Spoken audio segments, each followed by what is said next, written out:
Rosh Chodesh Mevorach, nous savons que le mois de Heshvan, ou communément appelé Mar Heshvan, est le second de l'année et le huitième dans l'ordre des mois qui commence par Nissan. Dans les textes bibliques, il est appelé le mois de Boule, comme on le voit dans le livre des rois, Melachim Aleph, au chapitre 6, verset 38.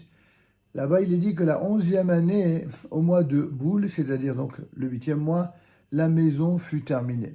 Selon Rashi, ce nom dérive du verbe balo, qui signifie flétrir.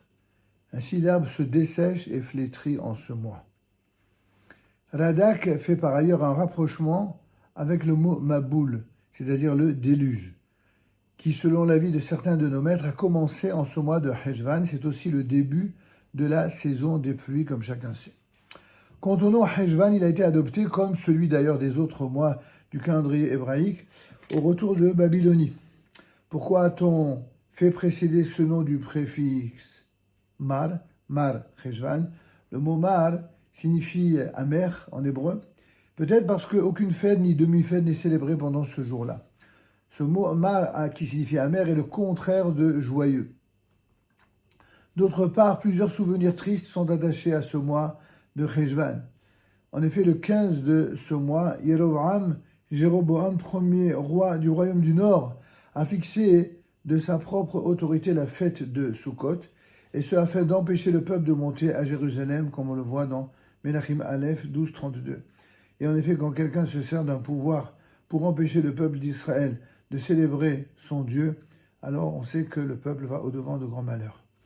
Le 5e jour de Heshvan, selon une tradition ancienne, le roi Nabuchodonosor, en hébreu Nebuchadnezzar, fit égorger devant les yeux de Sédécia, Sidkiyahu, dernier roi de Judée, tous ses fils, puis crever les yeux du roi, vaincu pour l'emmener captif à Babel.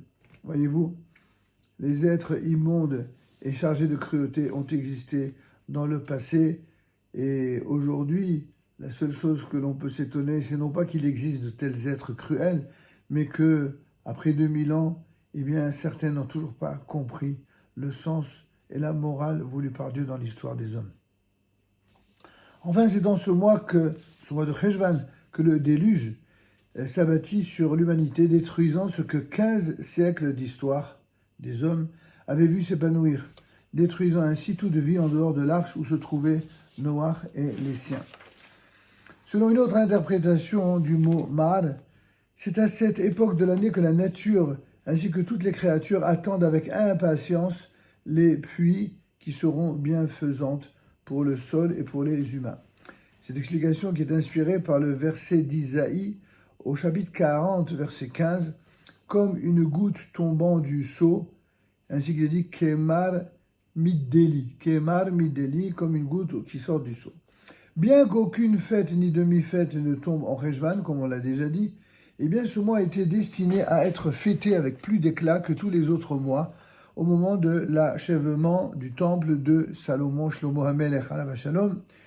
N'est-il pas dit en effet, toujours dans Melachim Aleph, dans les rois, au chapitre 6, verset 38, la 11e année au mois de Boule, c'est-à-dire le 8e mois, la maison fut achevée dans tous ses détails. On a mis ainsi 7 ans à bâtir cette maison.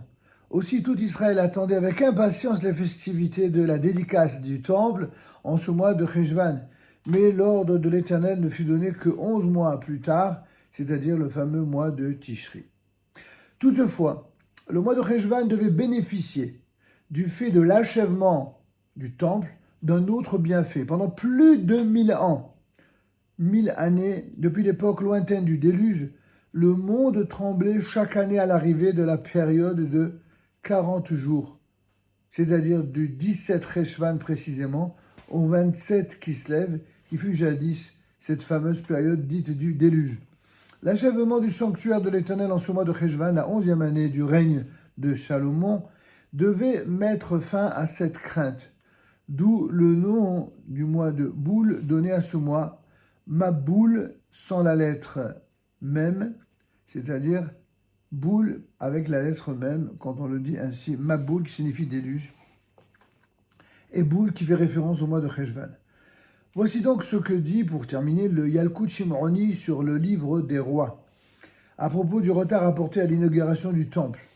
Pendant près d'1 an, la splendide construction devait rester vide, fermée, et la foule de murmurer à ce propos, n'est-ce pas le fils de Bethsabée qui l'a construit? Faisant référence au roi David. Eh bien, comment le Saint béni soit-il pourrait-il faire résider sa Shekhinah dans cette œuvre? Arriva le mois de Tishri, le mois qu'on appelle Yerah Etanim, le mois des Etanim, des puissants. Et alors Dieu ordonna d'ouvrir sa maison en souvenir d'Abraham, en ce mois de fête par excellence. Et c'est à ce propos que dit le fameux psalmiste David Ameller dans son chapitre 92, le Pélec 92, verset 6, « Elles sont infiniment profondes, tes pensées. » Il y a dans la pensée du Créateur une force colossale, infinie, à l'image des dimensions infinies d'Hachem. Et comme il est dit, vos pensées ne sont pas mes pensées, mes voix ne sont pas vos voix. Il est ainsi que bien des gens commentent parfois des textes de Torah, commentent l'actualité, en oubliant juste un élément pourtant essentiel. C'est que la façon dont Dieu raisonne, eh bien, pour arriver à comprendre cela, il faut énormément étudier. Et il faut avoir toujours beaucoup, pour le coup, de retenue réelle dans l'affirmation de certaines pensées pour s'assurer que nous soyons en phase avec la volonté du Très-Haut. Bien qu'il en soit ainsi pour nos propres enseignements et que Dieu nous inspire toujours de ne dire que des choses qui soient justes et conformes à sa volonté et qui soient éclairantes et lumineuses pour l'humanité tout entière. Amen. Rosh Chodesh Mevorach.